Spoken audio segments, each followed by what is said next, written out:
No message. პრეზიდენტი პუტინისთვის არანაირი გზავნილი არ მაქვს. მან უკვე იცის ჩემი პოზიცია და ის გადაწყვეტილებას ან ასე მიიღებს, ან ისე. რაც არ უნდა გადაწყვიტოს, ჩვენ ან კმაყოფილი ვიქნებით, ან უკმაყოფილო და თუ უკმაყოფილო ვიქნებით, მოვლენათა განვითარებას უკვე თავად ნახავთ. პრეზიდენტ ზელენსკისთან სატელეფონო საუბარი ძალიან მალე მექნება და მეტნაკლებად გავიგებ, რას ვაპირებთ.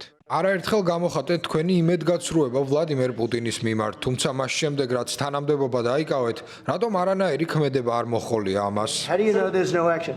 საიდან იცი რომ არანაირი ქმედება არ მოჰყოლია? თქვენ ამბობთ რომ ინდოეთისთვის, რომელიც ჩინეთის შემდეგ ყველაზე დიდი მყიდველია, მეორადი სანქციების დაწესება არანაირი ქმედება არ ყოფილა?